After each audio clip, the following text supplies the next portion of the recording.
My guest today, you're not going to believe this. This is going to be one of the most interesting shows I've had. Here is her book, Wink, Wink, Nudge, Nudge, Sexual Exploits and Secrets from Inside a Sugar Daddy Website.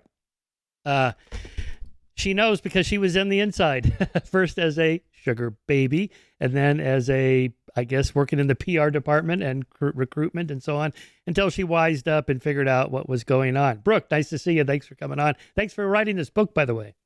Oh, thank you. And thanks for having me. I'm interested to talk to a scientist. Well, yeah. I think there is actually a lot of science that we can bring into the discussion about male-female differences in our evolved sexual psychology. But before we get into all that, what's your story? I mean, I asked this of all guests, but yours is particularly interesting. How did you go from whatever it is you were doing? How were you raised? Give us a little bit of background about that, and then how you nudged into this story. I started out as a sort of promiscuous teenager, and I was kind of given permission to do that by like sort of permissive parents who, allowed me to do what I was going to do. And that led me to working for an adult novelty company, which was like my entry into the sex industry, and kind of desensitized me to talking about sex and working in the sex industry. And that's what led me to my job at Seeking Arrangement as a spokesperson and PR manager. So I did start out as a sugar baby. I got my job because of the knowledge that I had of the sex industry and because of the ease at which I was able to talk about sex and like sexual topics. But I didn't start out working there. I started out as a user of the website, and I originally joined because I thought that I was going to be a reality star. They said they were doing a reality show casting. My friend told me about the site. She's like, sign up. We can be reality stars. And I was like, okay, cool.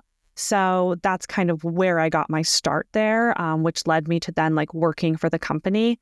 And it's interesting because like I started out as someone who was cast to appear in the media and basically lie on behalf of the company and was paid to lie. And then they hired me, and then I was casting people to lie in the media on behalf of the company. So it's kind of one of those classic stories where like you are someone who's brought in or sort of like groomed or victimized, and then you turn around and you go and do the grooming and victimizing yourself. But when you said you were told to lie, did you know it was a lie at the time? Yeah, when I thought it was sort of an acting gig when I first got cast. So when I say cast, they have media and casting liaisons that basically take interested media outlets and give them the story they're looking for by offering them case studies, like interviewees. So basically, it's like a user of the website who then like interviews with the media and talks about their experiences. And I didn't have any experiences on the website when I was cast for a media interview. And I told them that. I was like, well, I don't have any experience. They're like, oh, it's okay. We'll tell you what to say. And I was like, oh, okay, well, like, I thought it was like kind of an acting gig. I was like, all right, well, like reality TV isn't real anyway. So like, I'm just doing what everyone does. And so, yes, I did know that I was lying on behalf of the company. And actually, they sent me a contract, and they send all of their media case studies contracts that tell them to not say they've ever been paid for sex, tell them to lie to the reporter and producer and say they were not paid for the interview because like ethically, like journalistically, you're not supposed to have like paid case studies or like paid interviewees. And I knew that because I went to journalism school, but I had never had a real job before. So then when I got hired for the company, I just thought you were supposed to lie for your company. Like I thought that's just what PR reps did. And I mean, I was right to a certain extent, like that is what PR reps do. But it was so much deeper than what I initially thought when I was 22, when I got hired there. I didn't really see how terrible and how rotten it was until years later, looking back and just being so like horrified by my own actions and by the fact that the wind was at my back when I was doing those horrible actions because I was being told by older people who were paying me lots of money and who worked there as well, who were telling me like, oh, you're doing great, like great placement. You're doing great at your interviews. Like I was getting all these praise and accolades. And then the media is reaching out to me. They're putting me on TV. And so it's very disorienting when you kind of know something's morally wrong, but you're just getting all this positive reinforcement and so much money that it's easy to overlook and it's easy to disassociate. And it wasn't until, years later and after litigation that was passed while I was working there, that I really became to understand the trauma that I had and the real consequences and repercussions of my actions. And I could not live with myself if I didn't do whatever I can to correct those wrongs that I did. So, I mean, I do want to take accountability for things I did. I'm not blaming anyone else for what I did, but now what I can do is try and correct that. But by that you mean not just what you personally did as a sugar baby and how that might have affected you, but other girls or young women that you recruited. Is that what you mean?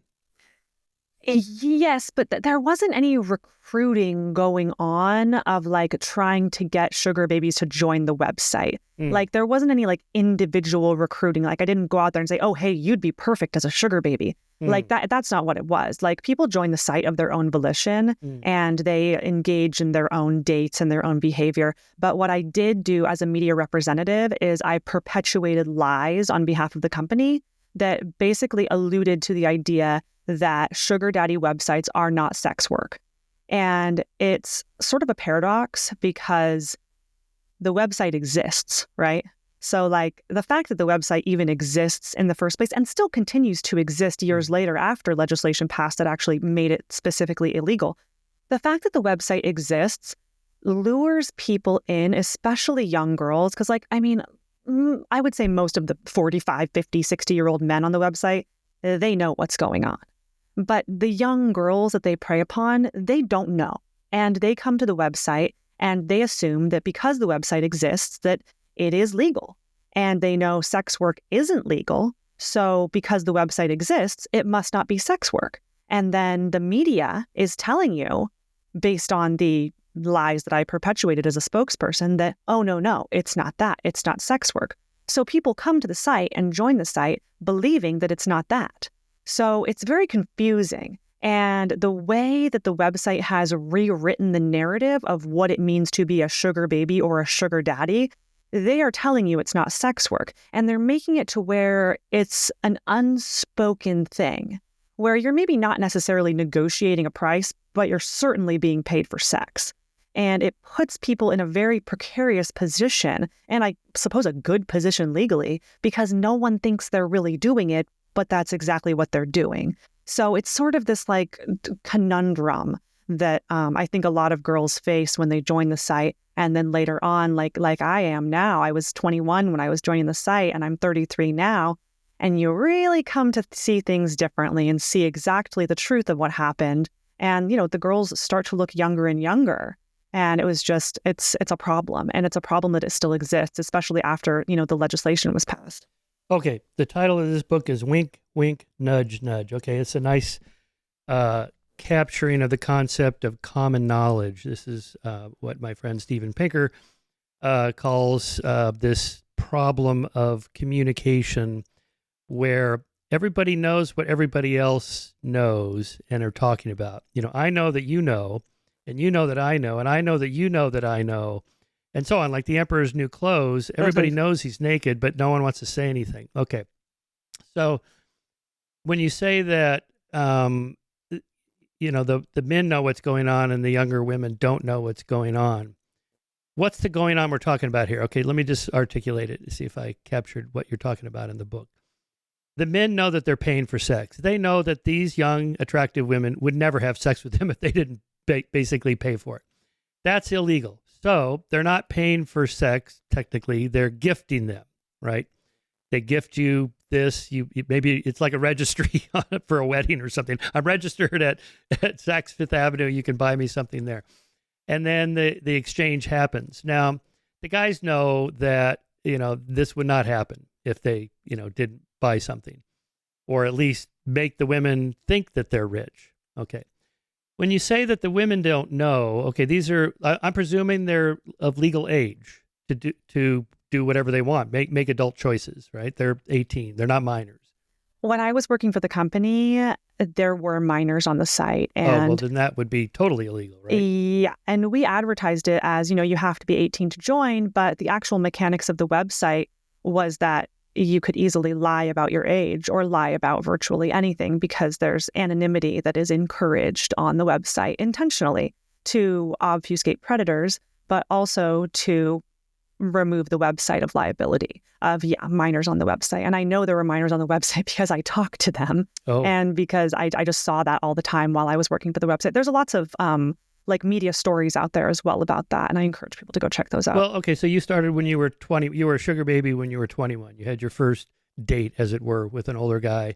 And essentially he paid you for sex and you had sex with him, right? No, the first time I met someone on the site, he told me he was going to pay me and then had sex with me and then didn't pay me. Oh, well, okay. So, that's even worse. Right. Yeah. So there's the fraud part. That's actually a very common scenario that happens to most new sugar babies, is that they don't know what they're doing, right? Because they're not pros, because they truly don't know what's going on.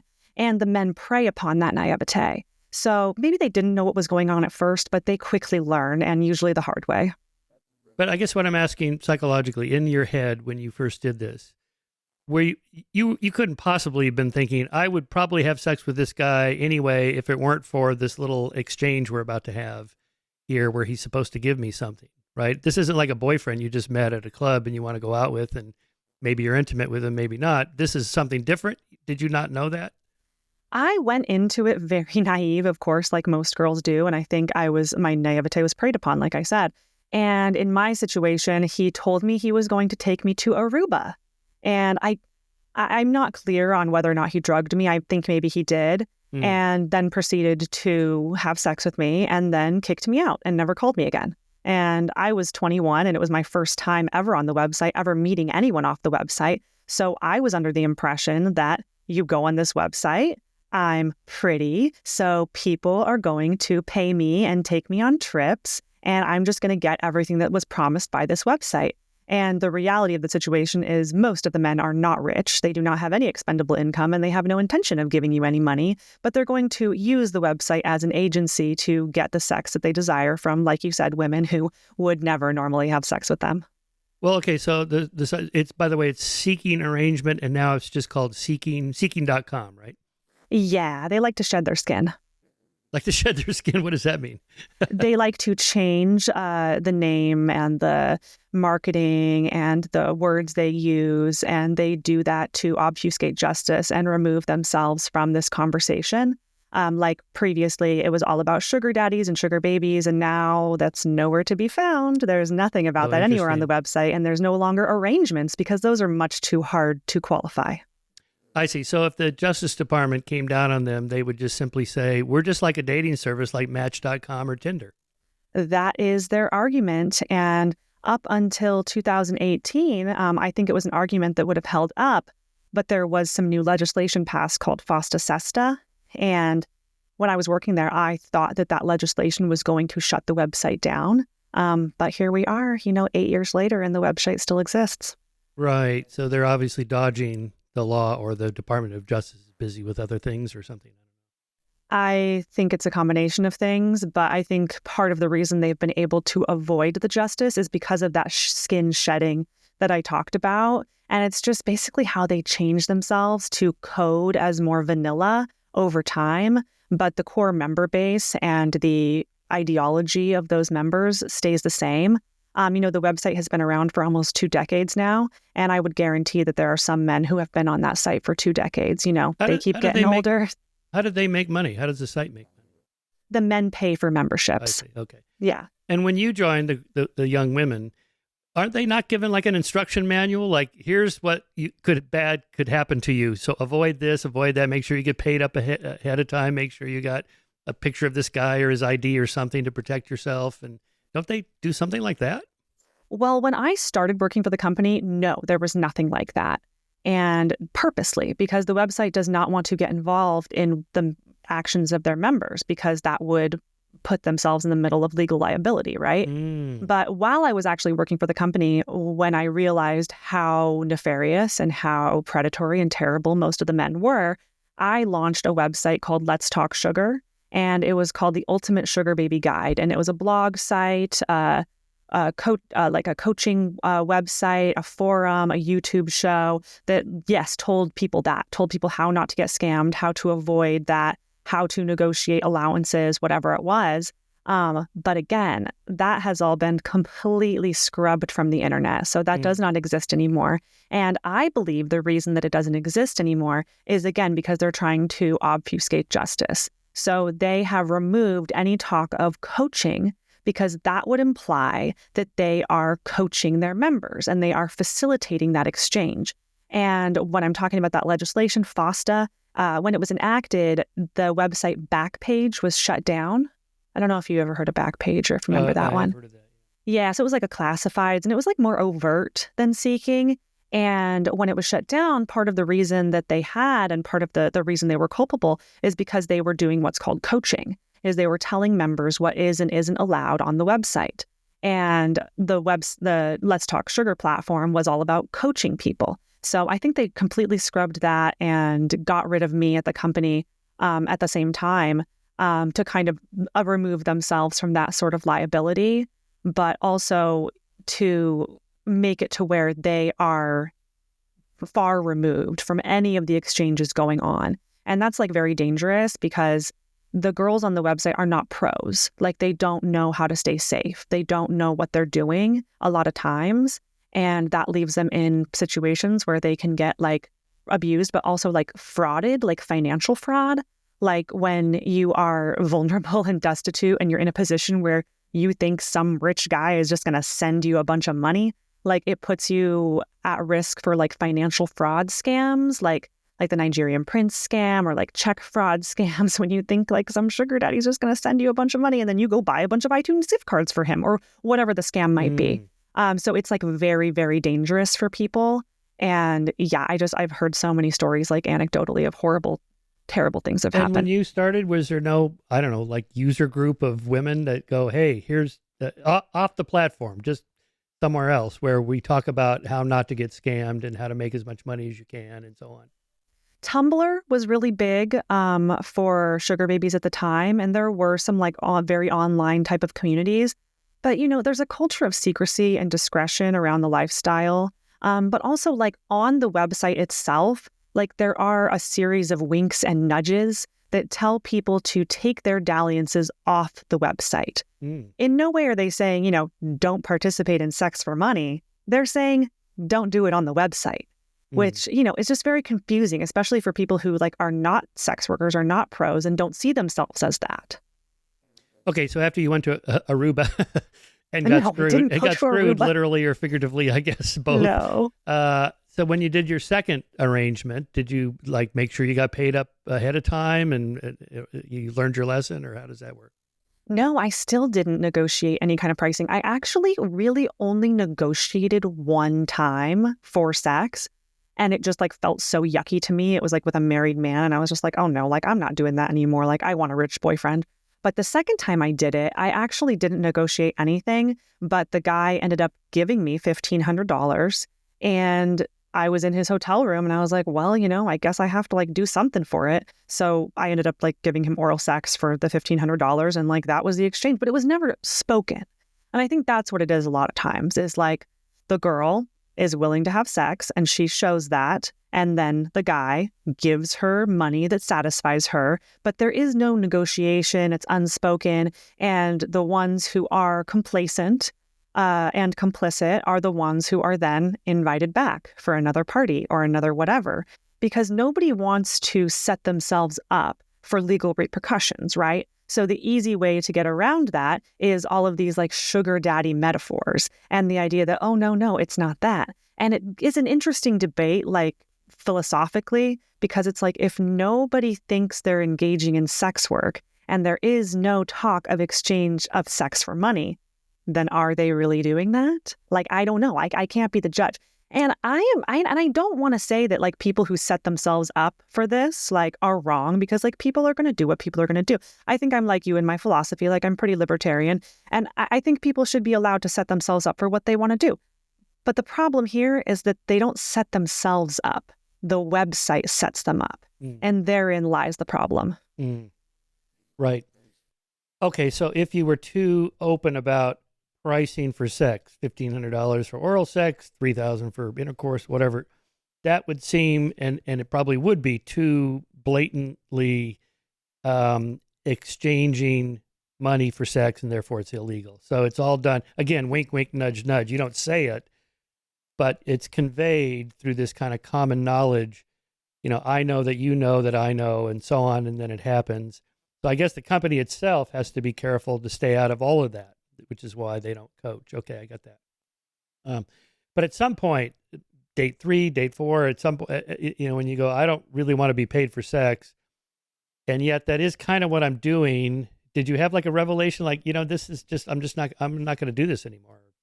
How did you make that transition? Well, I wanted a rich boyfriend at the time. So I live in Las Vegas. So when I was 21, when I was growing up, it really wasn't that far off to think that like a rich guy would just like give me money. And I had seen it happen with my friends. So like I was on the hunt after the one time that I did negotiate, which, was with a married man. And that felt super yucky. I was just like, I don't like that. I don't like that he's married. I didn't want to be with married guys. I couldn't have a married boyfriend. So I was like, I want to find a rich boyfriend. And so that's what I sought out to do. And I quickly realized that most of the men on the website are looking for sex easily without emotional connection. And they are the good ones, the ones who actually have, or I quote, good ones, the ones who have, somewhat good intentions, I suppose, are looking for someone who will allow their bad behavior, not hold them accountable, not require an emotional connection, and easily give them sex and attention. So I found out that I wasn't willing to do that. Like, I'm just not a very complacent person when it comes to that. Like, I do hold men accountable for their bad behavior, which makes me a horrible sex worker because I don't want to do anything I don't want to do. So, the tipping point for me was really when I kind of fell for a guy off the website who was giving me lots of money. And we were in what I believed to be a relationship. I fell for him. And he told me that he was separated from his wife. But in reality, he got his wife pregnant. And we were no longer able to be together because his wife was going to have his baby. So that really distorted my perception again of, or maybe helped me find some clarity for what this website really was, and the fact that if a man is willing to pay for it, he's missing something and he's looking to gain something easily with finances. And that's just not the type of relationship I would be in. I would never advise someone to go on a website where men are looking to pay for sex and expect to find a good guy that's going to be your boyfriend. I just don't think that happens. Maybe in a slim 1% of cases, maybe it happens, but a broken clock is right twice a day. Right. Remember the story of the British actor Hugh Grant, who got caught having, I think, oral sex in a car or something with a prostitute. And at the time he was dating Elizabeth Hurley. These are the two of the most attractive people on the planet. And, why is he doing this? And I remember one of the talk shows, I think it was a sex worker who explained, he's not paying for sex. He's paying for her to go away after he has sex without any consequences. Then he can go back to his girlfriend and life goes on. Right. Like the great Charlie Sheen once said, you don't pay him to come, you pay him to leave. Oh, that's funny. I'd never heard that one. Okay. That does sound like something he would say. Yeah. Okay. So actually, let's use as an example, say a fairly well-off actor who's a good-looking guy. And he really is just taking women out, having as much sex as he can. But maybe the women themselves are hoping, maybe I'll be the one that he actually likes, and he's a rich guy. And it's better to be rich than poor. What's wrong with that? Okay. And then you end up with making notes here, Rupert Murdoch effect. Every 10 years, Rupert Murdoch gets older. His next wife gets 10 years younger than the previous wife. So you have this divergence, and everybody laughs about it. He marries them. He's not just paying for sex in a way, I guess. But the idea there is that that's actually not that uncommon. Most, I think the average age gap between men and women, married men and women is, 5 years or 7 years, something like that. And there's also generally an income gap. Maybe that's closing now because women are in the workforce now more. But that was not that uncommon. Nothing illegal or even immoral about that. You could marry a poor guy. You could marry a rich guy. The rich guy's going to be better just because on average it makes life easier. There's nothing wrong with that, right? So. Yeah, I heard a quote that was like, I can't blame you for having a poor father, but I can blame you for having a poor husband. Oh, that's funny. Again, another one I haven't heard. I've got lots of Okay, them. so on average, who are the girls doing this? They need money. You have a section, you have a chapter on college girls. This is like I'm going to put myself through college, pay my tuition by doing this. Okay, so The website actually preys on college girls specifically, or while I was working there, they did that by offering them a free membership with their university emails. So it actually is free for like sugar baby users to join, or it was when I worked there. And to get like added features like a premium membership, if you signed up with your university email address, then, you would get a free membership basically. But they did that by having billboards that say like, pay your college tuition with a sugar daddy and stuff like that. And it really gets these girls thinking, because like I was when I joined the website, I was in college. I was taking out student loans to pay for my college, and I was working as much as I could, but I still didn't have, I wasn't able to afford the things that I wanted. And so it really preys on these vulnerable populations that don't have a lot of money, don't have a lot of time, and are trying to better themselves. And it just mixes all of these vulnerabilities. And the big one, right, is that you're going to meet this established guy who's going to just help you out and lead you and lead the way and going to give you money. But if you really think about it, there are not enough rich men to go around. Most of these men are not rich. There's just simply not enough expendable income to have just a website full of all these rich men. And then further, if you think about it, rich men don't need a website to get girls to spend money on. It's just not there's a fundamental discrepancy about what the website touts and what really truly happens. Yeah, it's like a scientist celebrity friend of mine joined a dating service where the guys had to pay, it was like a $50,000 fee or something, and the women had to pay $5,000. But they actually screened them. I mean, you had to submit your tax returns and prove everything. That's, I guess, a fancy way of doing that, a dating service where mostly to protect the women, I think, such that anybody that reaches out to you on this site is likely to be the real deal, as opposed to your place where you work seeking. They don't want to check anybody, right? Because they make the more men they have to join, the more money they make. And so why put up any obstacles to that? And it keeps them clear of legal ramifications. It actually goes a step further because they encourage anonymity on the website. So even if a predator or an abuser or some sex offender does something terrible, it's not associated with his identity. And when I first joined the website as a young 21-year-old, I saw all these winks and nods that said, don't use your real name, don't use pictures that, it was telling you all of these things to make sure that your identity stays anonymous. And I thought they were doing that to protect me. But I came to realize that they are doing that to protect predatory men. So yeah, exactly what you're saying. And I guess we're getting into the science now, or I will, which is it really tugs at women's desire to have a man with resources. And it's our innate desire because we're the ones who have to carry the children. And preying on that is a problem. And the men know that they're preying on that, but the women don't quite understand that yet because a lot of them are just so young.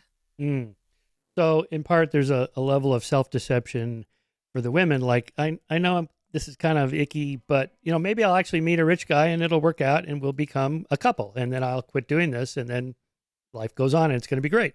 Maybe there's some self-deception there. Yeah, I did a lot of self-deception and a lot of disassociation from, what it really was. I just didn't ask myself those questions.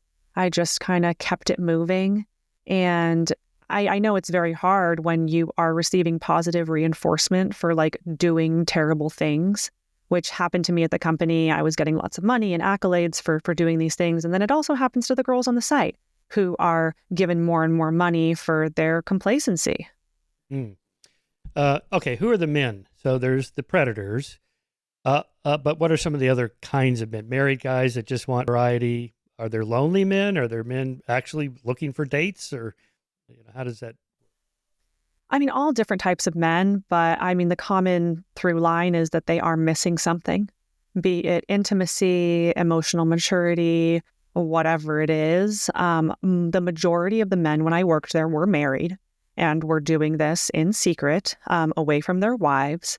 And they were on this website because they knew that they would have to pay for it if they didn't want to disrupt holy matrimony. So there were some guys on there who were just like trying to get dates with girls who were out of their league. And we called those Splenda daddies because Oh, the fake sugar. Okay. yeah, because they wish they could be a sugar daddy, but they simply just don't have the expendable income or aren't wealthy enough or aren't generous enough or whatever.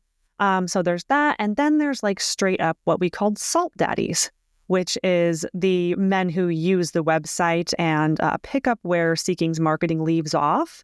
And, their marketing tees the ball up, and then they just go out there and say they're going to give these girls money and say they're this rich guy and either like get sex without ever paying for it or like actually commit like fraud or like abuse or like really terrible things. And they use the anonymity of the website as a guise to do that. And are there some actual rich guys that probably would not be able to attract a young woman otherwise, and they just convince themselves, well, I'll just pay for it? But they're not bad. They're not abusive. They just want some companionship. Yes and no. I mean, I think, yes, of course, there are going to be those types of guys. But when you like think about it, like, why would a super rich guy need this sort of website to really just find a relationship and find a connection? Like, that's not where he's going to find it, because this is a website where you are paying for something. And in my opinion, most of the men who just are really rich and are just on the website are either looking to, like I said, do something behind the backs of their wives, or they might be like sexual deviants and they want to like have orgies and like do all this kind of crazy stuff. And they want a woman who doesn't require a emotional connection, but is willing to participate in whatever sexual proclivities they have.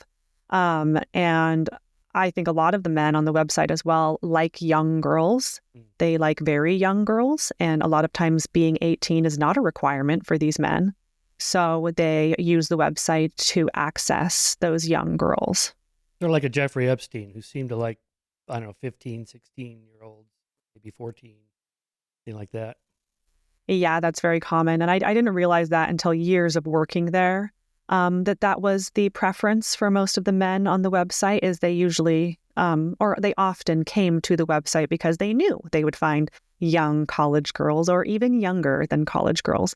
And, it's interesting that you mentioned Jeffrey Epstein, and obviously like Diddy's in awaiting trial right now, the founder of Abercrombie and Fitch, like all of these men are in these alleged schemes.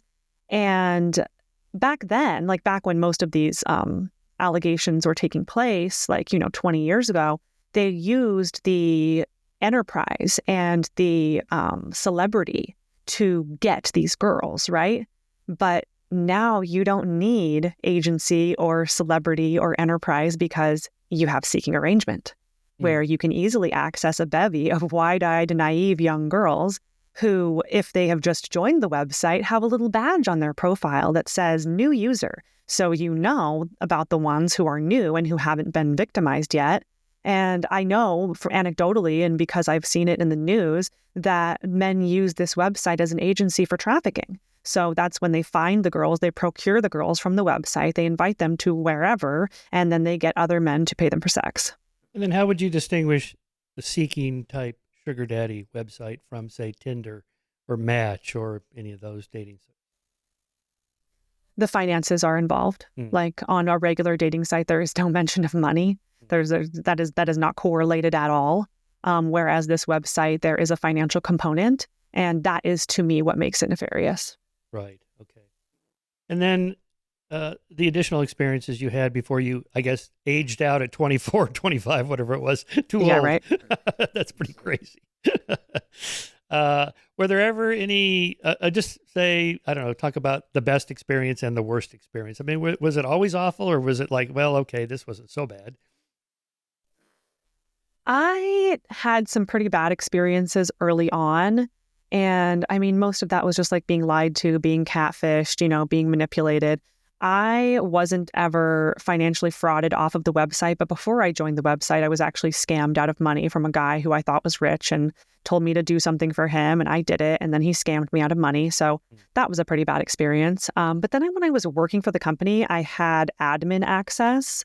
So before I would go out with a guy from the website, I would look him up in the back end and like see how much he paid for his house on Zillow and see like what his real name is. Right. And I could see how many reports he had. So like members could report each other for any kind of like bad behavior, you know? So if he had any reports, I knew that he wasn't a good guy.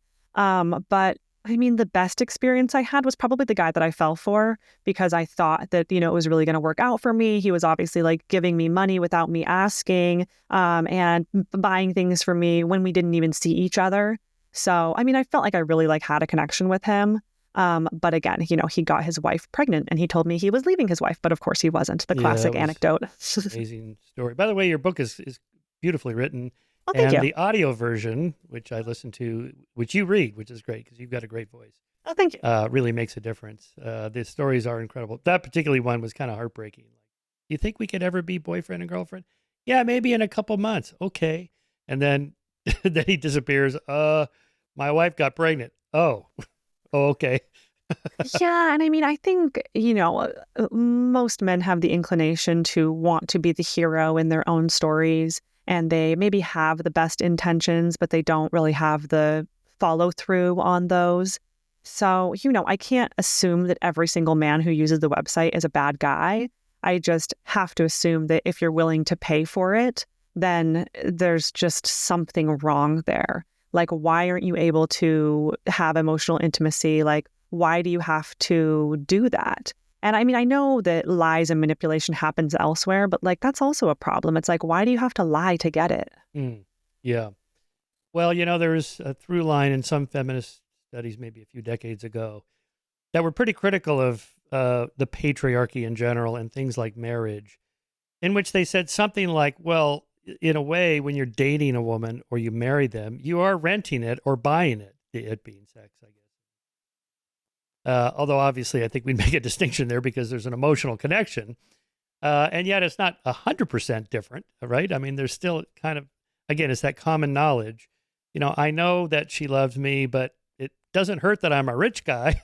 Or maybe if you're good looking, you'd think, well, lucky me, I got to be a good looking guy, or I'm intelligent or funny or whatever that women like in men. Okay, you know, lucky me. But I wouldn't be getting it if I didn't have those characteristics, something like that. I think it's all about having your needs met.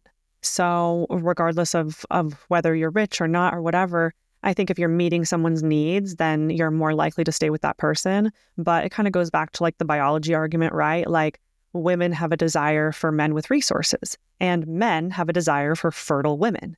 And that's back to our biological urges, right? Men can impregnate many women, just like Elon Musk, who's like out there right now with like 5 women pregnant or whatever.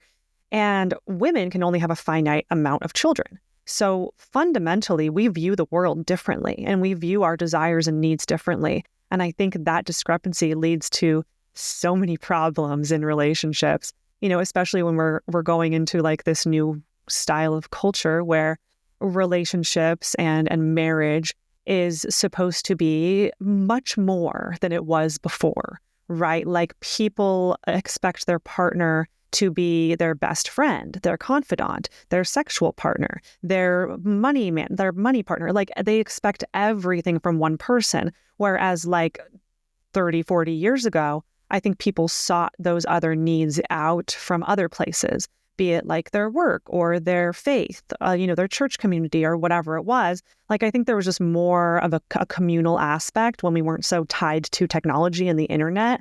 And now that we're like comparing ourselves to others all the time, it really has shaped people in the wrong way. I think it's led to a lot of like divorces and just like people have this perception that like, oh, well, all my needs aren't being met. And it's my belief that like, you can't get every single thing you need from a partner. Like you have to go to other people or else you're just relying on this one person. And it just, I mean, to me, that just doesn't make sense. But I think that's kind of where we're at right now. So a really rich guy who was available wouldn't go to seeking. He'd go to the local country club, or he'd belong to a type of social group where he would meet other younger, attractive women who are interested in people like him. Something like, is that your point? They wouldn't be on a site like that if they were legitimate. I'm not saying that they wouldn't ever be on a site like that, but I'm saying that they are looking to get it easily. I see. If they're on a site like that. So whatever it is, maybe they're married, maybe they don't want to have an emotional connection, maybe they don't like being held to account, whatever it is, you are giving up something. It's like a little Faustian bargain, right? Like you're selling a little bit of your soul on either side, and you might not realize what you're giving up or the deal that you're making with the devil until it's too late. Yeah. Well, okay. So, if I'm a happily married guy, but when I was single, you'd go out on a few dates and you kind of hope, the guy hopes, so maybe tonight I get lucky, right? But so there's a tiny bit of a transactional nature to the date in a way, but I don't know that the transaction's going to happen. Maybe it does, maybe it doesn't, right? The difference here is that it's going to happen. Like she knows, and I know that she knows that I know, and at some point we're going to have sex because I gave her this gift or whatever it was, right? So that's the difference. There's a level of uncertainty in a normal human relationship. Maybe we have a nice night together, maybe we don't. And so that would be the difference.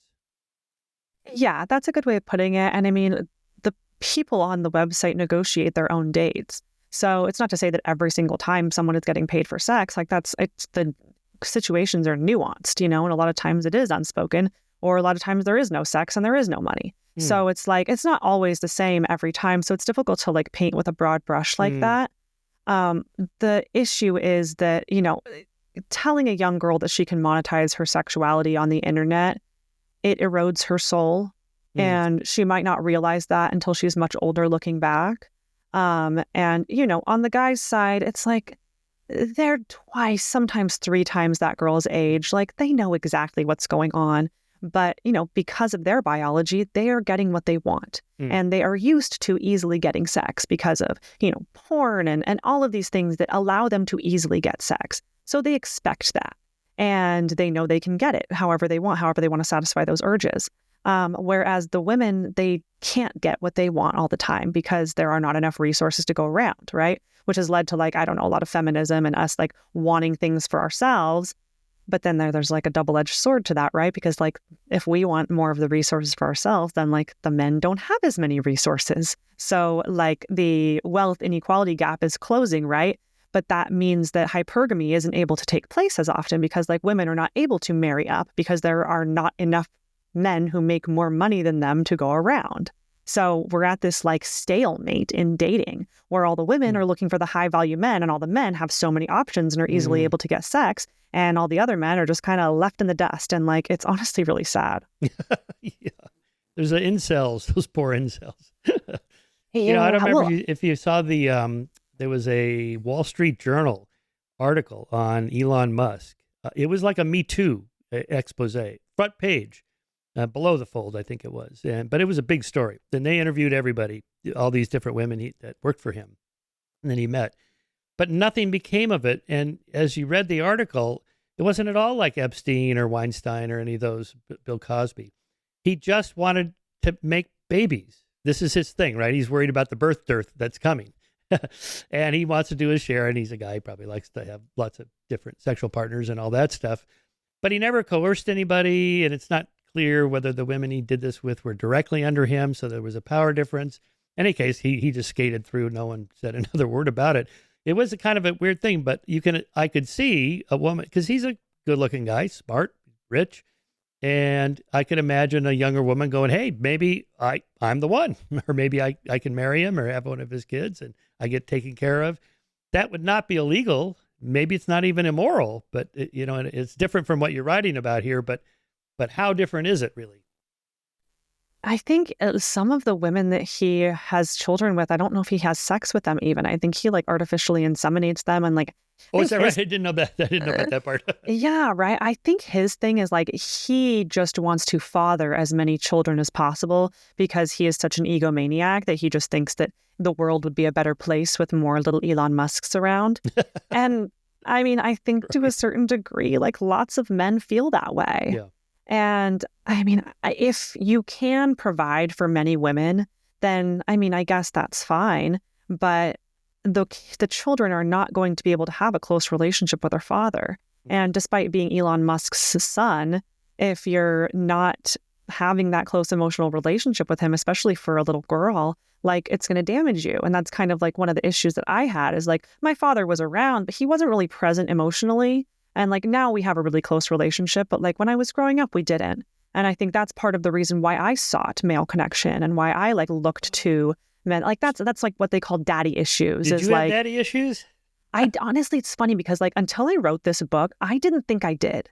Like I was like, oh no, my dad's a good guy. Like he was around. Like what's the big deal? Like, but then when I like really started looking back, I was like, well, we weren't like connected. Like he didn't like come to parent teacher conferences, and like he wasn't like emotionally involved in my life, and like he and my mom were divorced when I was young, so he had these other wives, and like he was more invested in other people, I feel like emotionally, than he was ever invested in me. And because of that, I sort of like rejected him, and I didn't want to talk to him. I didn't want him around. I didn't care about him. And it wasn't until later in like writing this book that I realized that the fact that I didn't have a father figure, I did have a father figure, but the fact that he wasn't closely looking over me and closely talking to me, having like close discussions, like I knew that he wasn't going to know, and he wasn't going to like look down on me. He wasn't around to know if I was doing this or doing that. So it made me seek out these other men who were going to give me attention. But it's not just that. I think it's part of the culture of toxic femininity, which is like, the indoctrination of young women to like be overtly sexual and to be praised for like overt sexuality. It starts with like characters on TV shows that like get all the attention and have the storylines all wrapped around them. And they are the overtly sexual ones who, dress provocatively and whatever. And it's like you get in your mind when you're a young girl that like, I am going to get favorable outcomes if I do this kind of behavior. And then as you get older, you realize that that behavior does not benefit you. It benefits men, because we don't want to easily give up sex. Men want to easily get sex. And that's really hard to understand as a young girl, like especially when you're being fed birth control and things like that make you less linked to the outcomes, and you don't have any sort of responsibility because you are like using condoms or using birth control or whatever. So then you're more inclined to have casual sex. But like our biology doesn't want us to have casual sex. And like for women, because of the hormones that we release when we do have sex, we can't have casual sex. Like that's not how it works for us, because our bodies tell us that we could be pregnant and that we may have to carry that man's child. So it makes our brains think that we need that man or that we want that man. So, and I discuss this a little bit in the book, or I allude to it, but like there was a guy who like I wasn't interested in romantically, but we had had sex. And even though I didn't want to be with him, and I could have been with him if I tried to, but I didn't want to, even though I didn't want to be with him, I wanted him to want to be with me. And that's just the way I felt, because that's my biology telling me that I might be pregnant and I might be in a vulnerable position and I might need that man because I'm going to be a target for prey or whatever. And it tricks your mind. And I don't think we were ever taught that as women, that casual sex is not biologically possible for us. And I think if I was able to understand that at a younger age, I would have saved myself a lot of heartbreak. I think high school sex education should include a course in evolutionary psychology of male-female differences in sexuality, because it's huge.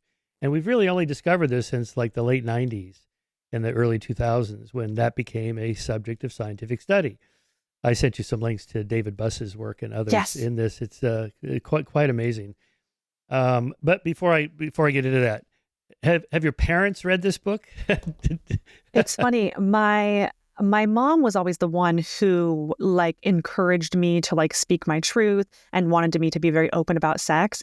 And then she was very reluctant to read the book. Oh. But she saw my Breaking Points interview, which I don't know if you saw that. I saw that. Yeah. But she, that was quite long and detailed.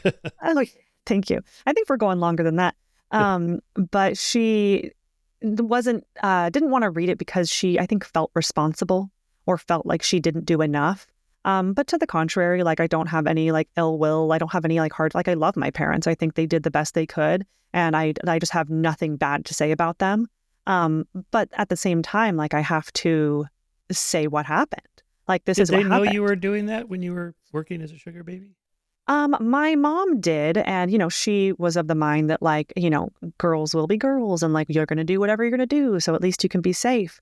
But it's funny because like now I have like such a close emotional relationship with my dad that like he has been super supportive of the book. Like he read it, his girlfriend read it, like they're just like super into it. So like all of them are very supportive of me. And they've always been supportive of me and my work. And like even when I was working for the sugar daddy company, they had their qualms with it. But of course, I was a media trained PR representative. So I was easily able to calm those nerves. Oh my God, that's funny.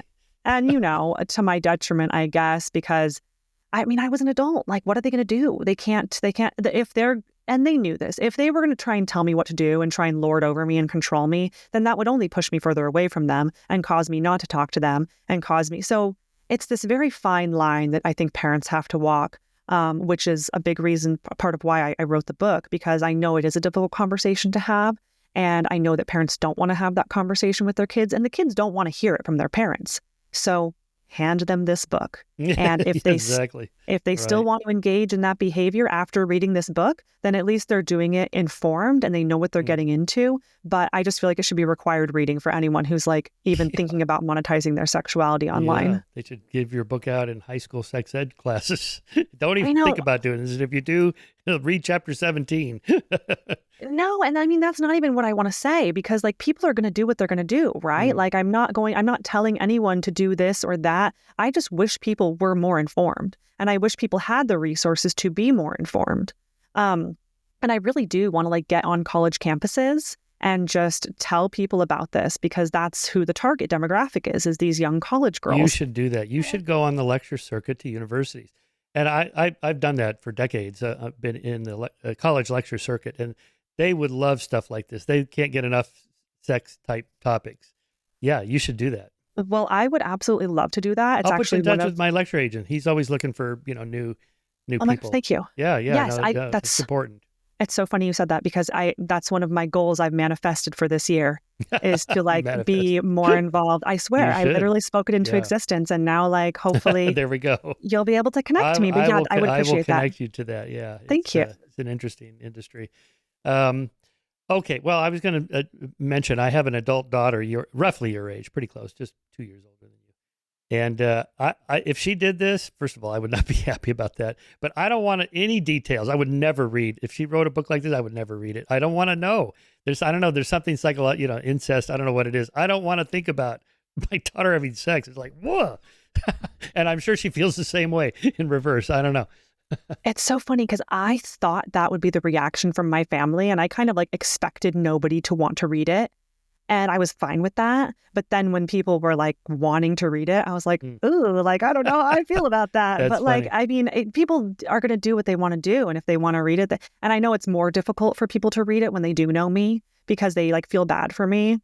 And that's sort of an unintended consequence. Like I'm not asking for sympathy for anyone. Like I'm actually just trying to use my experiences to tell people how it is and hopefully help them reconcile some of the things that's happened to them. So that was more my goal. Like I wasn't like fishing for sympathy or anything like that, but I think I'm getting a lot of it from especially the people that know me. Yeah. All right. Let me tee up this next question for you on the kind of social legal aspects of sex work and prostitution, or whatever the right word is, based on 3 other guests I've had on the show. Rachel Moran, her book Paid For: My Journey Through Prostitution. She was the Irish prostitute in Dublin for, I don't know, about 5 years or so. And so she is a campaign activist against sex work. She doesn't even use that word. That commodifies it too loftily, she feels. Prostitution is the word, and it should be illegal and so she goes through the whole arguments for legalizing it and regulating it and controlling it, protecting the women, have unions and all that kind of stuff. And the analysis she does of the models where this happens in different countries, the women are still getting the short end of things. They still get screwed, so to speak. And it's not good for women. And then Louise Perry, she wrote her book, The Case Against the Sexual Revolution. So she was not a sex worker, but she's just saying the feminist story she got growing up that women can have sex like men, just go out and rock and roll and the zipless fuck, as Erica Young called it, doesn't exist. You can't. You already articulated this beautifully, right? That's just a different psychology for women than men on average. And then I had Aella on the start, Aella, highest earner on OnlyFans for a while, $50,000 to $100,000 a month, doing her thing there on camera, and then also doing some escorting. And then so she counters this by saying, mind your own business. I can have sex like a man. It's only the average, and I'm way over on the bell curve, on one end, and I can do that, and I'm doing just fine, thank you. So leave me alone. So I don't know what the right answer to this is. I'm conflicted about it. As I told you, I'm kind of libertarian on these things. What consenting adults do in the privacy of their bedroom is none of my business, right? But we don't say that about everything in society. We don't let people just do anything they want. You have to drive on the right side of the road, for example, because people could be harmed. And we don't like the turnstile jumpers and the graffiti artists and all that because it denigrates the whole neighborhood. So the harm to society argument is that sex work, prostitution, all this kind of lowers the overall standards of society, and therefore we should have laws against it. I'm very conflicted about this. I go back and forth. What are your thoughts on all that? I am in the same camp as you, I also connected with Louise Perry. I'm actually going on her show too. Oh, I'm you did? super excited great. about that's that. Good. Yeah, I know. I love her. I just love her, the ease at which she explains these things that have resonated with me like so deeply. And, I think I'm with you on that. Like, I don't know whether or not it should be legal. Like, it's my knee-jerk reaction to say less laws and let people do what they're going to do, but with informed consent and being perfectly honest about exactly what they're doing. And that's why a website like Seeking is so dangerous. It's because it is not honest about what they're doing. And sex workers or prostitutes or whatever you want to call them. And I only say sex workers because I feel like that encompasses all of the sex work. Like you can be a prostitute, you can be an OnlyFans model, you can be a porn star, you could even do like sexual services or whatever. I think it encompasses everyone, but I think there is just a similarity there, which is that, you are selling your body, you're monetizing your body. And I would never recommend sex work for anyone. I know some very big OnlyFans models and porn stars, like I said, and I don't think what it has done to them is good. And I don't think chasing money is the way to true happiness. I think the route to happiness is serving your community and connecting with others and being a good person and being with your family and stuff like that. Like, that's how you're truly going to be happy. Like, a bunch of money on making money on OnlyFans, like, I don't think that's going to make you happy, but maybe it does for some people. And, maybe some women have different brains, or maybe they've just been so traumatized at such a young age that they are easily able to dissociate from sex. And maybe they like the money more than they like the connection with men or whatever it is. Like, I can't say one way or another whether it should be legal. Like, that's really not for me to decide. I just want people to be perfectly informed about what's going on. And furthermore, to understand that sugar dating, sugar daddies, any sort of sugar, anything like that is sex work, straight up. Like, there's no difference. Like, you are engaging in sex work, whether or not it's spoken, whether or not it's nuanced. Like, let's just call a spade a spade. And that's really my only recommendation for this. Yeah.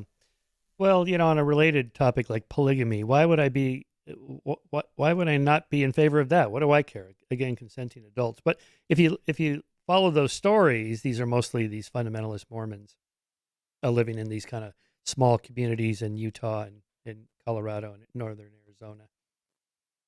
Where the girls are raised to believe these. They don't know any different, right? And even if they're 18, so they're legal, yeah, but they weren't raised in a multicultural society in which they realize that here's all your options. They only know I'm supposed to marry that guy. I've been told that since I was age 5 or whatever. So they're not really consenting adults. That's the argument, and I can see that. Polygamy is an interesting one. I think more commonly it's like polyamory now, right? Which is like people like wanting to date multiple people or whatever. I think most of those people are just like looking for the thrill of a new relationship because like, your psyche changes when you're in a long-term relationship as opposed to like the fireworks of the beginning stages of the relationship. And I think a lot of people are kind of chasing that. But when it comes to like the polygamy aspect, like it just seems like so much drama. Like, have you seen that show Sister Wives? Yes. Honestly, I don't watch it, but I watch other I have TLC seen shows. So I always see the ads for it. So I feel like I've watched it because I've seen all the ads and like now they're all divorced. They're all going their own ways. They're all broken up. And it's funny. I had a conversation with one of my friends recently because like she is married and they were kind of fooling around with one of our other friends, like as a throuple. And I knew they had all hooked up. So I just kind of asked her, I was like, what's up with that? Like, I know you guys like hooked up with so-and-so, like, are you guys doing like a throuple thing? Like, or is it just like a sexual thing? And she's like, like I really thought about it. Like, we're all really good friends, but I just feel like marriage is so difficult already just between us two. Like, it's hard to maintain connection and to have two people's emotions that are conflicting at times. And she's just like, it would be way too difficult for me to have another person inserted because there's just so many more dynamics and everything. She's like, I just don't think I could handle it emotionally. Like, I just don't think that's going to be for me. Mm-hmm. And I think that to me is sort of the argument against it is like, it's just too much drama. Like, I mean, I've never been married, but I assume that like it's work, you work at it every day and you choose each other over and over again. But then to add like a third and a fourth person, like to me, it just seems like so dramatic and just like that so guy, tumultuous. Cody's his name. Oh, yeah. On the Sister Wives. Yeah, I saw a few that we watched the first season or two of that, and it was pretty hilarious reality TV. Right. But I thought, because guys think, well, this is going to be like living at the Playboy Mansion. No, it isn't like that at all. Right. Yeah, no. And I mean, maybe I'm not saying it doesn't ever work. Like maybe it could work. But it's just, I mean, it takes some really special people, I guess, for that to work out. And like you said, if they're brought up in that and they're taught that that is normal and that is the way, then that's a problem because that's not true. The social problem is that the sex ratio is pretty close to 50-50. So if you got one guy with 10, 15 wives, that's 10, right. That's 9, 14 guys that aren't not getting any wives. And young men without relationships, they get into trouble. Yeah, I mean, I think it just puts this perspective on relationships that like, oh, well, if it's not working out with so-and-so, like I can just always go over to Kathy's house and like and get it from her. It's like, well, that's not a good place for, wife number one to be in. And it like commodifies women in a certain way. That's like, oh, well, if you're not going to give me a child, I'll just go get married to someone else and I'll just have 2 wives and then she'll give me a child. So I don't know. It's just Henry VIII. That's what he did. But he started a whole new religion for that. Right. Well, didn't he have like 6 wives at one point? It's like died, beheaded, survived, died, beheaded, or something. That's right. 6 of them. Yes. Yeah. Anyway. Well, so let me tee up this subject of Alan Fisk's model of 4 different types of human relationships. This is just kind of a way of a heuristic of thinking about how people interact with each other. So there's communal sharing, which are like relatives, couples, married couples, families, friends, where you freely share resources within a group. You don't keep tabs. It's very egalitarian and so on. Then there's authority ranking like employer, employee, teacher, student, parent, child. It's a hierarchical dominance, status, age difference, strength difference, wealth difference, and so on. And then equality matching like friends splitting gas, informal exchanges, tit-for-tat reciprocity, division of resources equitably via turn-taking, coin flipping, matching contributions, cut and divide the cake equally, so on. And then market pricing, the world we live in. That is, you put a price on things, right? So Fisk's point of that is that we evolved in the first 3. Our psychology is, communal sharing, authority ranking, or equality matching. But in the modern world, we have market pricing. And so when you put a market price on something, so here's some examples of violations of Fisk's model. Like if the restaurant diner invites, that's right, you go to a restaurant, instead of paying, you invite the owner over to your house for dinner. It'd be like, what? No, you have to pay for the dinner here. Or you have friends over for dinner, and then one of them takes his credit card out or offers you some cash for dinner. This would be incredibly awkward. Another example, Woody Allen had a bit about where he held his watch up. He goes, see this watch? On his deathbed, my grandfather sold me his watch. And it's like, what? Right? Organ donations, well, organ sales, right? People have kind of an intuitive, instinctive sense against it. It just seems wrong to sell part of your body. And I think that's why we also now have, almost to the point of taboo, but certainly legally, taboos against sex between employer and employee, teacher and student, parent and child, because those are things that, you can't really allow. That's authority ranking, and sex is a violation of that, because normal sex is between equal people, or, in a relationship where there's a mutual exchange there. So I think part of the problem we have intuitively with things like organ sales or selling sex is that it feels like you're putting a market price on something that should not be priced in a market. It should be mutual exchange, in one of these communal sharing type relationships. Oh, well, before I forget, there's this great documentary, Mariana Van Zeller, who has Trafficked, that show on National Geographic. Oh my God, such a fantastic show. But she does an episode about the organ sale business. Oh. Absolutely fascinating. I would definitely recommend that.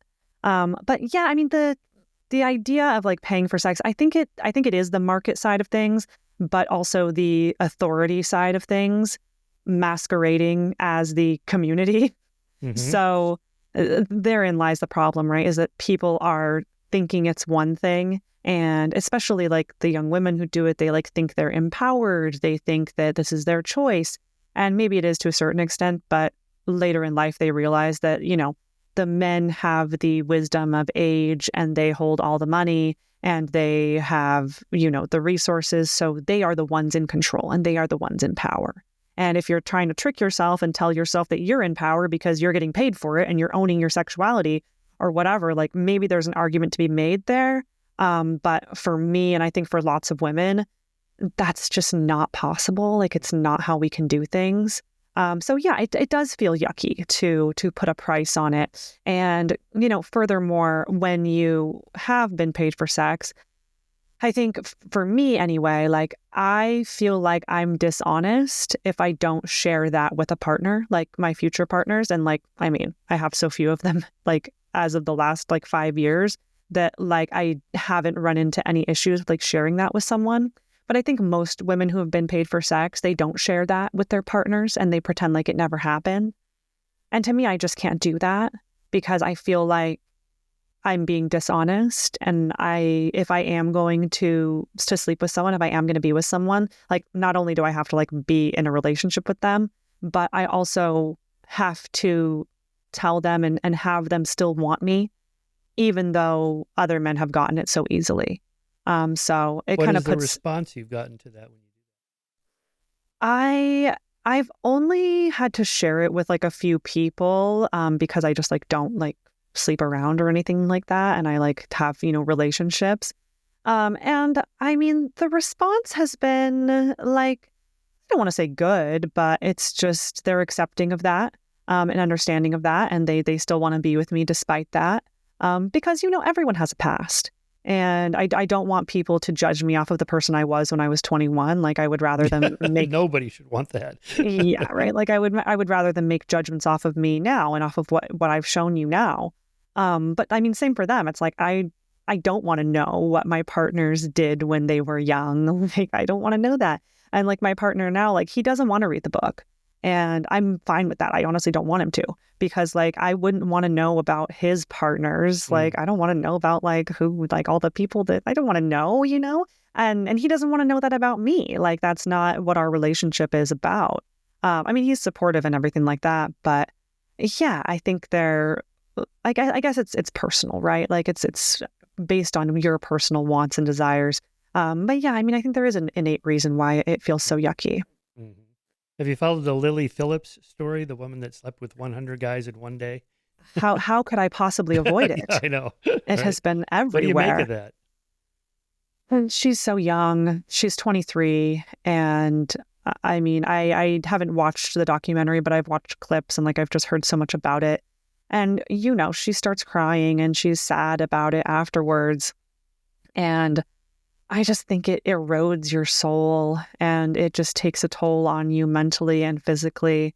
And to kind of reduce yourself in that way, like maybe she's fine with it now and maybe she wants to do 1,000 next month or whatever. But when she's my age, I think she's going to be having a much different tune. I wonder if some of that's due to pressures of social media to make money, to get views and clicks and so on. You have to just keep upping the ante of what you're doing compared to everybody else.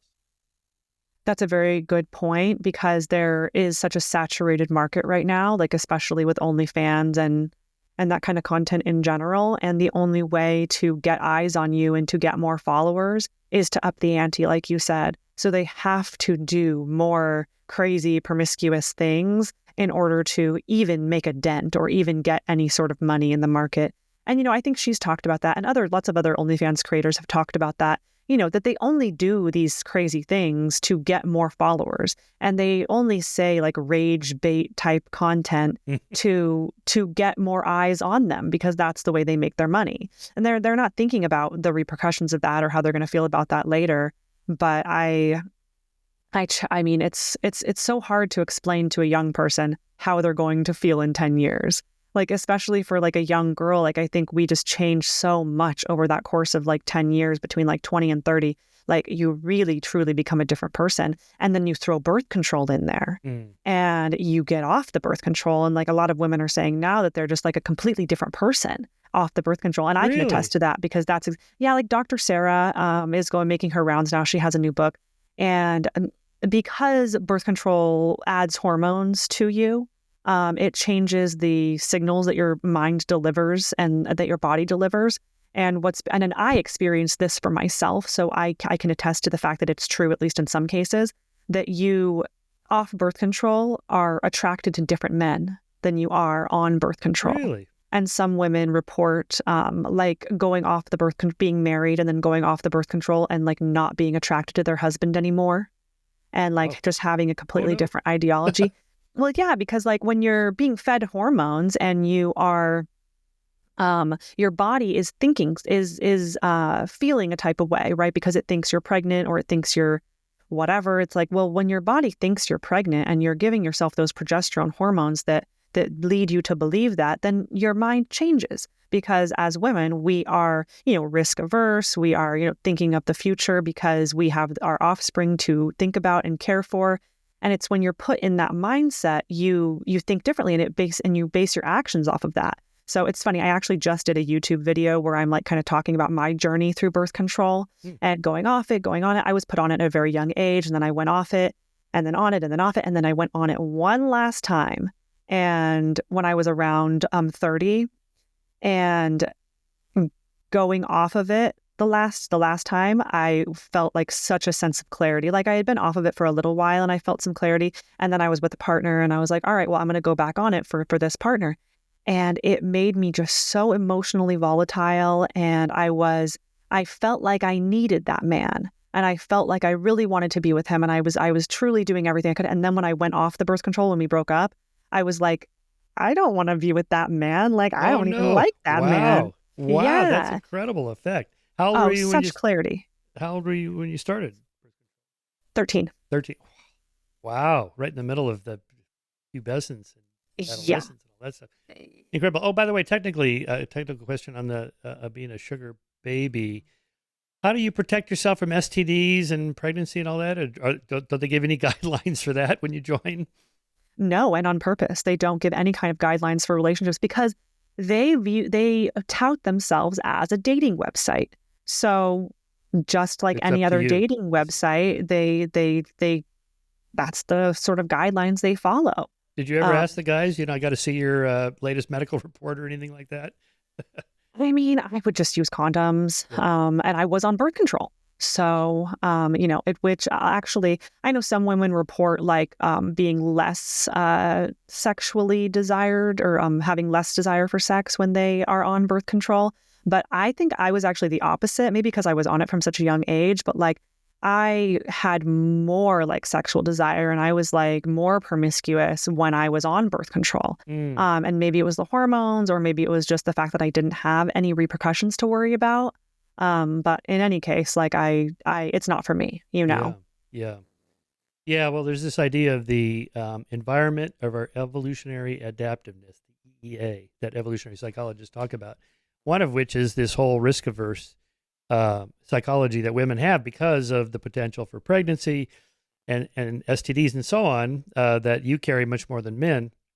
But then Pinker makes his point. So when did the EEA end? When did our evolutionary Paleolithic environment end? 1961, the birth control pill, which is kind of a crazy idea. It's like, oh yeah, that's true.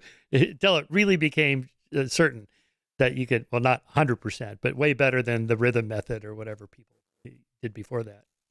Yeah. And I have just, I've thought about this a lot, and I just can't help but think like, birth control does have its merits, but I think most of the benefits are for men. Yeah.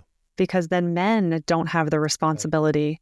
And then men are able to easily get sex because women don't have that risk mindset. Yeah. So, I can't help but think that like it wasn't for me, it was for them. Yeah, that's right. That's a good way to put it. Yeah, I think it was Marty Hazelton or one of her grad students. She's an evolutionary psychologist at UCLA.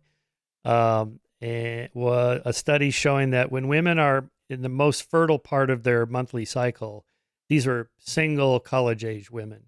And they measured the correlation between that and how they dressed when they went out Friday and Saturday night with their friends to the local pub or bar or whatever, nightclub, and that they dressed much more scantily. They actually did measures of like how much flesh is showing at any given time of the month, and it was always correlated with that. Which that was pretty. Of course, they're not aware they're doing this, right? It's just all psychological, unconscious.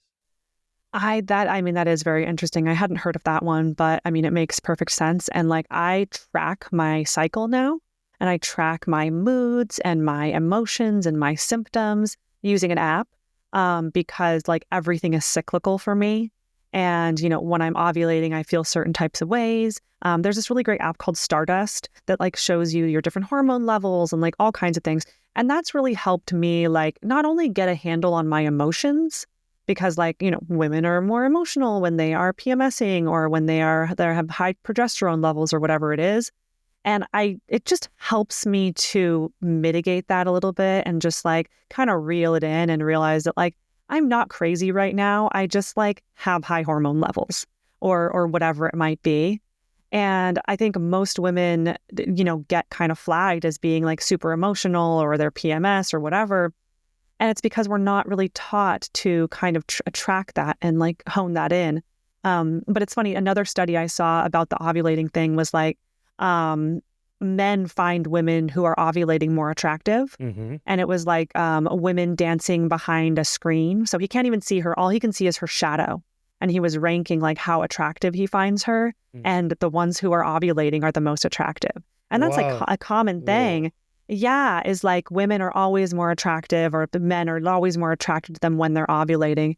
And I've kind of done my own testing with that just because I know like when I'm ovulating. And I'm just like, am I more magnetic right now? Like, are people looking at me more? And like, it has to be true, right? Yeah. It's like pheromones or something. Yeah, absolutely makes a difference. Our sense of smell is not like that of a dog or a bear, but it's real. Yeah, right? It's there, right? Certainly. All right, a few more notes here from my podcast episode with David Buss, his book, Why When Men Behave Badly. Anyway, he's talking about the differences between male and female sexuality. Even in the most egalitarian societies, men prefer more sexual partners compared to women. In Norway, researchers asked people how many sex partners they would prefer over the next 30 years. On average, women said 5, men preferred 25, 5 times as much. Even the desire to kiss before intercourse differs between the sexes. About 53% of men report that they would have sex without kissing, while only 14.6% of women would have sex without kissing. Okay, wow, you're missing a lot there. Choosiness versus less discerning. Studies of online dating, for example, find that most men find most women to be at least somewhat attractive. In contrast, women on average view 80% of men as below average in attractiveness. Oh, these poor guys. I know, Another right? study on the dating app Tinder, men liked more than 60% of the female profiles they viewed, while women liked only 4.5% of male profiles. Oh, these guys have no chance. I'm so glad I'm not single. Oh, gosh, yeah. There's a huge discrepancy there. And I think men sometimes forget, I think, that they can actually like raise their value to a woman, like by being committed to her and by giving her resources. And like maybe you're not going to be able to change your physical appearance, but women don't necessarily always desire physical appearances. They desire resources and commitment because that's what their biology signals. So, I don't think it's hopeless out there for the men. But I also think that a lot of women need to like reel in their standards because so many women are just like, well, like, I deserve this or I deserve that, or like, I'm just like such a great catch that like I deserve this guy or whatever. And it's like, well, you're going to have to compromise in some way. Like no one is ever going to be the perfect everything. There's always going to be someone who's richer or better looking or better, whatever. It's like, you're going to have to compromise in some way. And I think our society has kind of like forgotten that. But when you were reading the studies, I thought of one that Dr. Sarah talked about, and I think it was like Diary of a CEO podcast.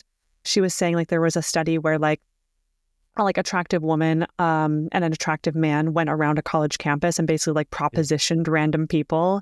And like when they propositioned sex, 0% of women said yes. I'll cue that up for you. I know this study. Right. So the first round, it's a male asks a female and a female asks a male. Right. And they're equally attractive and so on. And in the first line was, I saw you standing there. I found you attractive. Wondered if you go out with me tonight. Second round, same wording, except I wonder if you go back to my apartment with me tonight. And there, the difference was already huge. It was about 50-50, the first one. Would you go out with me? Second one, back to my apartment. It was like 5% women and 90% men. And then the third one was, I wondered if I found you attractive. Wonder if you've had sex with me. Yeah, not one woman said yes. and the guys who said no were apologetic about it. Oh, I'm really sorry, but I'm gone this weekend. But how about next weekend? Right, like I got to go to class. But yeah, I mean, just massive differences. Now, I should say there was one feminist critique of that, saying it's only because the women were not guaranteed their safety or whatever, and that if it was, or that wasn't the right guy or whatever. But I think they did control for that. That that it was not a risk averse environment, something like that.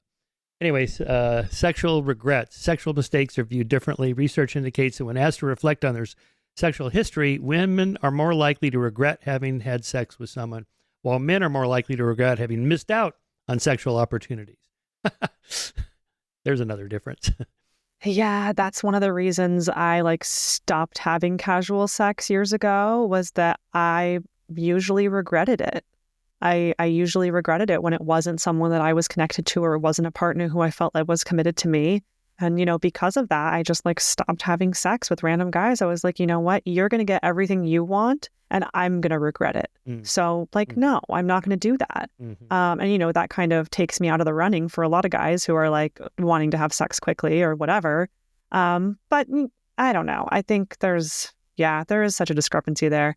And it's unfortunate that more people don't understand that, because I think it leads a lot of women to getting hurt, and it leads a lot of men to think that they are not sexually desired or something like that. And it's like, well, no, women just don't desire sex the same way you do. Well, I forgot to ask you about sugar mamas, and then also, what do gay people do? Is there sites for gay people like this? The equivalent of a sugar daddy kind of site?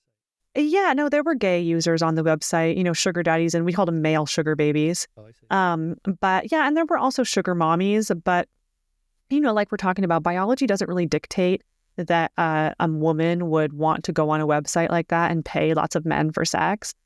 Furthermore, a rich woman who wants to have a young guy, that's not so societal. She doesn't have to go to the site. She doesn't have to go anywhere. She can go down the street and find that. She just has to say, yoo-hoo. Exactly. But women, because we are the definite parent, we desire monogamy.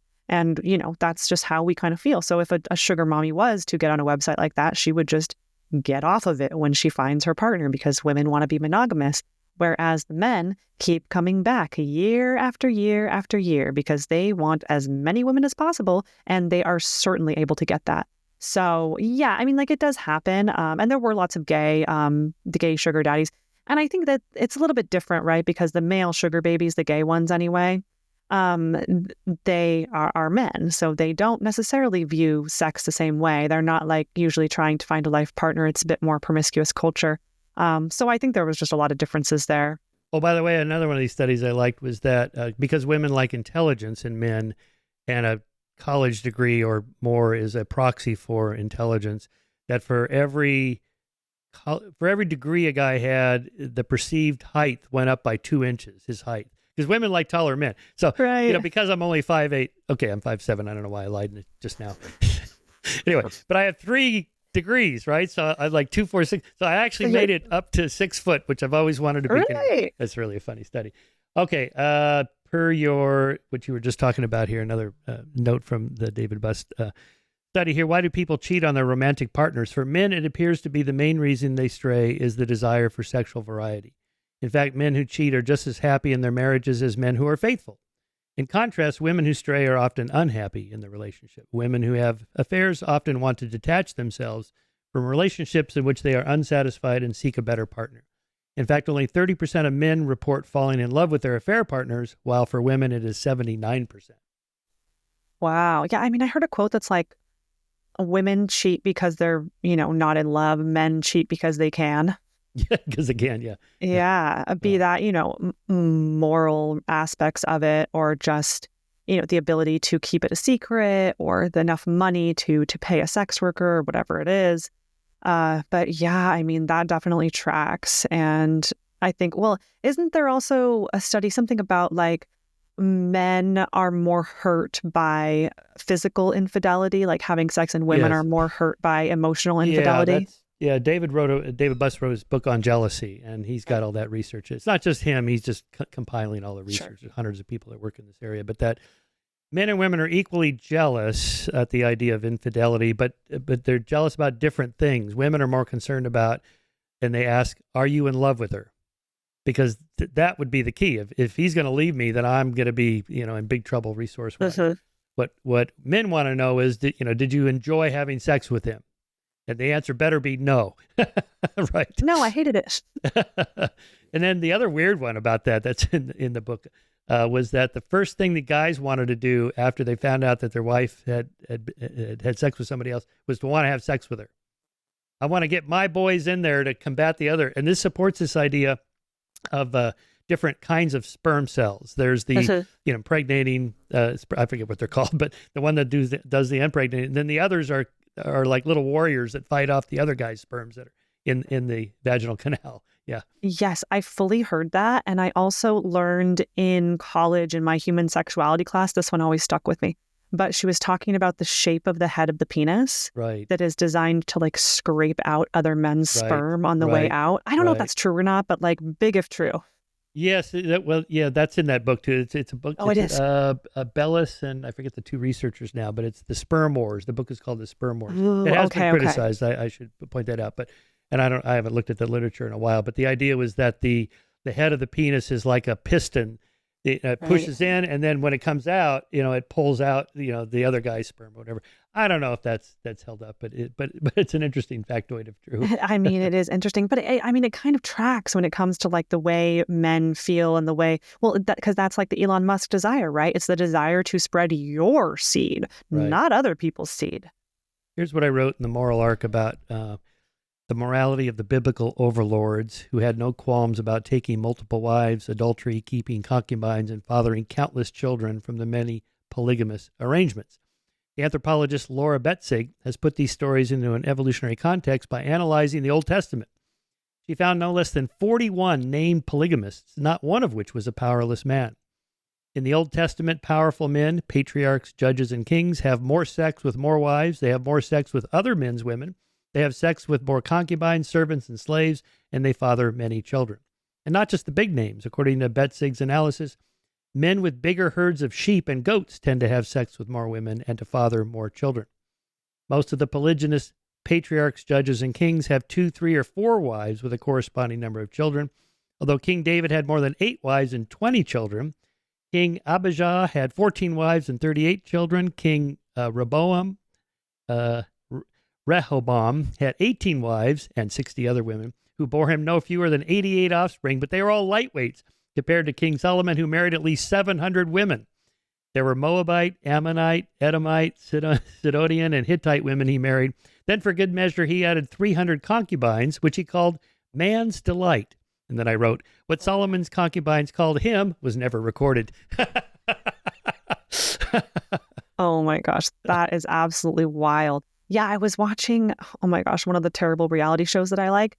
And there was a girl and she was like, well, I'm one of 36 kids. And I was like, Wow. one of 36 kids? Like, I mean, that sounds crazy to us, but I mean, it wasn't so crazy back then. I don't know. Yeah.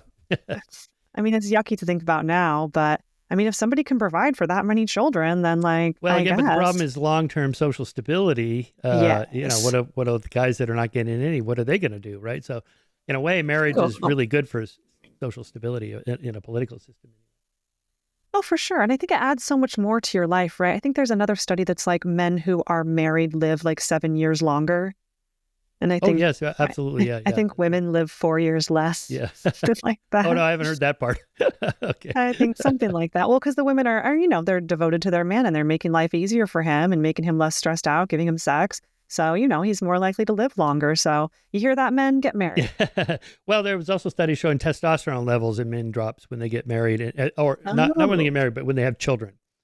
And, you know, right. so your testosterone driving you to get out there and be uber competitive and violent and aggressive and sexual. You know, all that just goes down. It's just a calming effect, right? Yeah. I mean, for better or worse, you know. Like Johnny Cash said, because you're Yeah. mine, I walk the line. Oh, yeah. Yeah, well, it does. It does. Yeah, I mean, I'm a typical guy, but you know, being in a happily married, stable relationship is very, very nice. It was way better than when I was single. I remember, Right. I remember I had one of my single college professor friends who I was teaching with. He was a single guy, and he came back after a big weekend, and he said, "I finally had one of those weekends you married guys think we always have." I mean, the grass is always greener, right? Yeah. Like I was talking to my mom about how, you know, I think being a woman of a certain age, like I'm 33, so I'm like in my, like, I guess, prime childbearing years, but like not having a child yet and like not being married, like not really having like that sort of long-term relationship. Like, I think it sort of does something to a woman's mind, like, especially like just kind of being alone a lot, you know? And her response to that was like, gosh, I wish I got more alone time. You kids were always at my hip Oh, and, you that's know, funny. this and that. And I'm like, the grass is always greener, Yeah. right? You know? And so I do like love my alone time as well. But at the same time, it's like, well, wouldn't things have been a little bit easier for me if I had a long-term partner and I was able to like settle down? Like what would I have been able to achieve with like dual incomes and just all kinds of stuff like that? Like, I mean, you know, I think for all its merits, like the idea of women having their own resources has failed us in some ways. Yeah. All right, Brooke. Well, we've been going on for a little over 90 minutes, right? which is great. So let's just kind of wrap up by thinking about what you would like to see done. So first, there's, of course, your book, and then maybe hopefully a college tour. The idea is you want to get the information out there to young women, say 15 to 25, this critical age, to, you know, be careful. And what else? What do you want to tell them? I would like to tell them not to chase money, that more money will not make you more happy. Like once your basic needs are met, it doesn't work like that for most people. More money will just make you empty. And, you know, having status and flashy things doesn't mean anything. It really just is for other people. So, you know, doing for you and what makes you happy is the most important thing.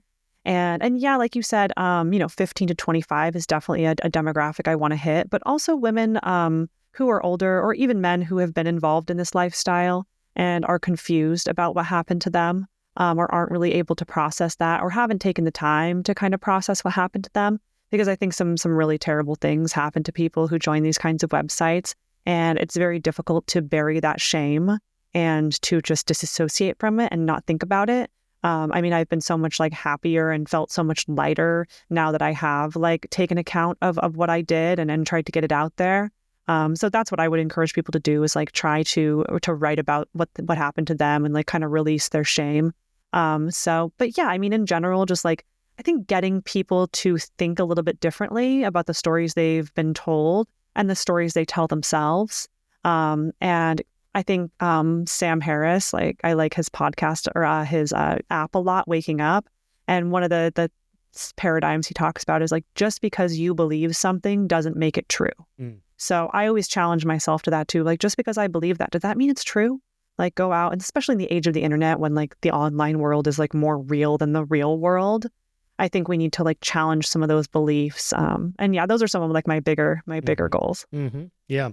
Now, let me make the case for the legalization of all this. So instead of Seeking being the kind of site it is, everything would be up front, totally open. Every guy that registers has to submit his 1099s and his tax return for the last 5 years to prove he's actually a sugar daddy. And the women would be protected, and they'd have to be proved that they're 18, and they're given your book and whatever workshop manuals, like here's the things, do's and don'ts, or whatever. Would that solve the problem, or is there still something else that more psychological that you'd be worried about? I would be worried. I would be worried because the time when girls especially can make the most money is when they are 18 and under 18. And that's just not a time when I think you should be allowed to monetize your sexuality. Like, I think that's one of those times when it is kind of for your own good. So, I mean, that's just like what I would recommend, like for my daughter or for someone close to me. But again, like people are going to do what they're going to do. So at least they can be safe. Like, at least it can be someone who has a background check or, isn't a sex offender or, verifies that he's going to put a deposit down or whatever it is. Because there's just a lot of really scary things that happen. What are some of the scams that sex workers should look out for? How does a guy get you to give him sex and he gets your money or your credit cards or whatever? I think you really are just susceptible to so much like scamming and heartache and fraud and all of that. I mean, I guess the big one is just like get a deposit. Like if you're thinking about having sex with someone for money, like you have to get money up front to prove that person like is, going to give you money. And that's what sex workers do is they like professionals, is they are either working at like legal brothels or they get a deposit in order to, schedule time with them. You have to do that. So, I mean, I just don't recommend it like at all. I just don't. And when it comes to like the financial schemes, do not accept money from anyone you don't know. If you like have not met that person, if you no one is going to send you money for nothing. Like that is not how it works. So if anyone is trying to or saying they're going to send you money, like you're opening yourself up to all kinds of scams, whether it's like a check fraud scam where they like mail you a check and then they tell you to mail them or send them back this much money or whatever it is. It's like, well, these kids are 18 years old. They don't know about the Nigerian prince email scam. Like they don't even know what I'm talking about. So it's like they're very susceptible to that. But another one that would happen is like this scammer would find a girl and he would say, oh, I'm going to send you money. Send me your banking details. So she says, okay. And she sends him her banking details. And then he shows her a fraudulent receipt, like a doctor, transaction receipt that says, oh, I've sent you $2,000. And she says, oh, I didn't get it. And he says, no, but here it is. I sent it to you. And she says, no, it's not here. And he says, well, send me your username and password so I can check it for you. And then she does. And then she gets her bank drained. Right. Or there's like the iTunes gift card thing where it's like, I'm not really sure how they convince them into doing that, but I guess they like buy them iTunes gift, or I guess it's not iTunes anymore. It's there was probably even some an other IRS scam where this is an agent from the IRS and you owe us this kind of money, but we'll accept iTunes. No, it was a Starbucks gift card. I really? know someone who fell for that actually. Yeah, the IRS. I mean, there's all number of scams you can fall for, but the problem is that that a website like this identifies targets. Okay. It identifies potential marks who are young, naive, and in need of money. And that puts you in a very dangerous place. I read something that these Nigerian spam scam emails have a lot of all caps and typos and stuff on purpose. Because if you're still willing to follow up, even though the signs are obvious it's fraud, you've got to be really susceptible.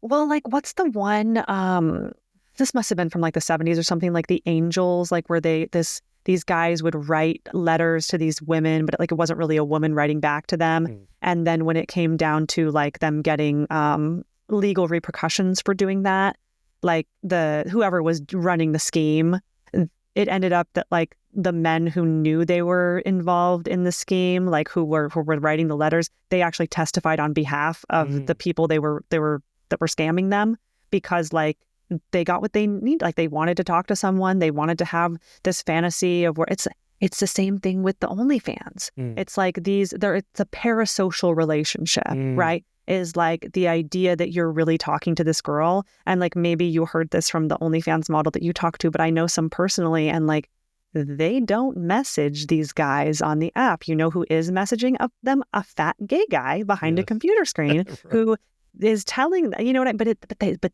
a lot of these men don't care. They know that it's not really that girl, but they're fine with the fantasy. It's the same reason why porn satisfies them, because that's not important to them. Emotional connection is not important to them. And it being real isn't important to them either, because they're able to get sexually gratified with it not being real. Yeah. Oh, the other point that Ayala made also about the OnlyFans thing is that it's subject to these Pareto distribution or power law distributions, in which, like in sports, 1% of the athletes make 99% of the money. Writing books, 1% of the authors make 99% of the book sales. And that she made the point, like, how many of the, I don't know, tens of thousands of women that are on OnlyFans, how many of them make 50 to 100,000 a month? Like 10, right? It's like not even 1%. And, most of them are just making, like $100 a month or whatever. They're not putting themselves through college. They're not paying their tuition and room and board and all that stuff. It's just not going to happen. So it's not even realistic. Well, most of them are like already porn stars as well. So like they already have that following. And then they have management companies who actually do the management of their account. Like the person that I know, she doesn't manage her account. She goes once or twice a month and she shoots all this content. And she has what's called like customs, like custom videos. Oh. And it's basically, she just has like the same video that she uses, but then the beginning of it is like, oh, hey, like Johnny or whatever it is. And then she just does that over and over again and just says, she just has a list of all the names and she just says that. And then they go over and they cut it for them and then they sell them the video or whatever. And it's like, if she has like millions of subscribers, like, you have to know you're not talking to her, but it doesn't matter. They don't care. Interesting. Yeah. Okay. Legally, what can be done if they skirt the law through these wink, wink, nudge, nudge type moves that they make? What could the Department of Justice do? Or this? And by the way, is it a federal thing? Is it a state thing? State by state would have to deal with it? It is a federal regulation now, and it's sort of an amendment to Section 230, which is like the yes, you talked about that in the book. Yes, right. The law that governs the internet, right, from the Communications Decency Act of 1996. It basically says that like websites are not legally responsible for the content that third-party users post, which is a good thing, right? Like you don't want to be like responsible for like crazy people in the comments. But at the same time, it absolves dating websites of their liability to like keep members safe. And in 2018, like I said, Backpage was shut down, and the resulting legislation is called FOSTA. And it basically says that websites that facilitate, assist, or support sex work or sex trafficking are no longer covered by Section 230. And in my opinion, this website is in direct violation of that. And I don't know why the DOJ is not investigating them, despite nonprofits like the National Center on Sexual Exploitation, who encourage people to write the DOJ. And they have a whole website that says exactly what this website is doing, or exactly what Seeking is doing, and exactly why it is illegal. But nothing's being done about it. Interesting. Yeah. Why is that? That's the $1 million question, if you ask me. And then stuff like the Matt Gaetz scandal comes out, where it's very apparent he was that, on this site, right? The Seeking site. I don't know if he was on the site or not, and like it's an anonymous site, so like I wouldn't know. But we do know that his associate Joel Greenberg was on the site because that's like in the news, and currently Joel Greenberg is serving an 11-year sentence for underage sex trafficking and tax evasion, and he was using Seeking arrangement to procure the young girls that then, Matt Gaetz paid for sex. So the fact that the proof is in the pudding, like you don't have to take my word for it, just Google it. Like you can find so many instances of this website being used to facilitate, assist, and support sex work and sex trafficking. And yet nothing is being done about it. So you named the company Seeking, and you mentioned the CEO a lot, but never by name. Why is that? Because he's not interesting. Okay. But you signed an NDA too, right? So you have to be careful about that. I did sign an NDA, and from what I've heard from many lawyers, is that you cannot use an NDA to cover up criminal Yeah, activity. that's right. So, Yeah. Well, I you make mean, a pretty good case that what they're doing really is quite illegal. So, oh, you know, 100%. why the Department of Justice or any of the state departments of justice don't do something, I don't know. And it's my inclination to believe that, they like the status quo. They like the way it is. They like being able to easily pay young girls for sex. So I don't know. That's the only reason that I can surmise. Oh, yeah, that's right. Who was the New York governor or senator? I forget his name now. Quite in the news where he was investigating prostitution, and he was the client number 9. That was the name of the documentary about him. Oh, right. Anyway, Yeah, I mean, it kind of is like an unspoken truth that a little wink, wink, nudge, nudge that you know that I know that you know that I know. Like right, everybody knows what's going on. There it is. Wink, wink, nudge, nudge. Get the book. It's called Sexual Exploits and Secrets from Inside a Sugar Daddy Website. Brooke, it's a great read. I really enjoyed this. I mean, you're really a good writer. You should actually keep doing this. Write more books. Yes, I plan on doing some like short stories and like hopefully doing another book someday too. Yeah, for sure. You absolutely should do it. All right. That's great. Thank you so much.